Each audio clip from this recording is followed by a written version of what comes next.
Assalamualaikum warahmatullahi wabarakatuh. Perkenalkan, nama saya Widya Putri Arumsari dari Fakultas Psikologi kelas C angkatan 2018 Universitas Islam Sultan Agung Semarang. Untuk memenuhi tugas mata kuliah metode penelitian kualitatif, di sini saya akan memaparkan sedikit hasil dari proposal penelitian kualitatif yang akan mengangkat tema tentang perilaku sosial anak jalanan usia remaja. Latar belakang dari permasalahan ini yaitu banyak problem yang terjadi tampak pada fenomena anak jalanan di kota besar di Indonesia. Fenomena anak jalanan ini mempunyai hubungan dengan masalah lain, baik secara internal maupun eksternal, seperti ekonomi, psikologi, dan lain-lain. Faktor ekonomi menjadi penyebab utama yang menjadikan anak turun ke jalan karena kemiskinan. Faktor keluarga juga bisa menjadi penyebab anak turun ke jalan, yaitu karena penanaman kedisiplinan dan pola asuh otoriter yang kaku dari orang tua. Faktor teman juga bisa menyebabkan anak turun ke jalanan karena adanya bujukan rayu dari teman. Selanjutnya yaitu permasalahan. Permasalahan yang diangkat kali ini yaitu tentang perilaku anak jalanan. Perilaku anak jalanan adalah perilaku yang unik.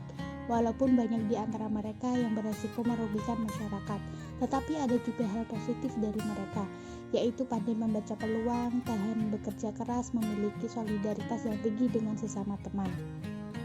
Bahkan, pada umumnya anak jalanan mempunyai harapan untuk menyelesaikan sekolah, memperoleh pekerjaan tetap dan uang cukup, bersatu kembali dengan keluarga, memulai hidup baru.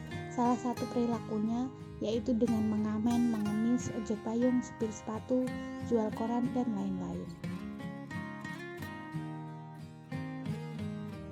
Perilaku sosial anak jalanan adalah perilaku yang kurang terkontrol dan kurangnya edukasi tentang perilaku sosial yang seharusnya.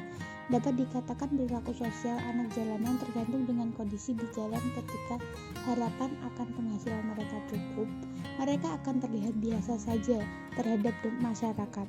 Dan ketika kondisinya berbeda di saat bekerja penghasilan tersebut tidak cukup, mereka akan berperilaku sosial yang buruk, meminta dengan memaksa, berbicara kotor, dan tidak sopan terhadap masyarakat. Selanjutnya yaitu landasan teori. Menurut Pease, masa remaja secara psikologis adalah usia di mana individu menjadi berintegrasi dengan masyarakat dewasa. Usia di mana anak tidak lagi merasa di bawah tingkatan orang-orang yang lebih tua, melainkan berada dalam tingkatan yang sama, sekurang-kurangnya dalam masalah hak. Masa remaja juga dikenal sebagai periode yang mengkaji hubungan antara mekanisme penyesuaian psikologis dengan kondisi-kondisi sosial yang memfasilitasinya, sehingga masa ini juga disebut sebagai masa penuh dengan stres dan krisis bagi remaja. Perilaku sosial adalah perilaku yang secara khusus ditujukan kepada orang lain. Menurut Max Weber, perilaku mempengaruhi aksi sosial dalam masyarakat yang kemudian menimbulkan masalah-masalah. Weber menyadari permasalahan-permasalahan dalam masyarakat sebagai sebuah penafsiran akan halnya tingkatan bahwa sesuatu perilaku adalah rasional, maka hal ini dapat dipahami secara langsung. Pengertian anak jalanan menurut Departemen Sosial Republik Indonesia. Anak jalanan adalah anak yang menghabiskan sebagian besar waktunya untuk melakukan kegiatan hidup sehari-hari di jalanan, baik untuk mencari nafkah atau berkeliaran di jalan atau tempat-tempat umum lainnya.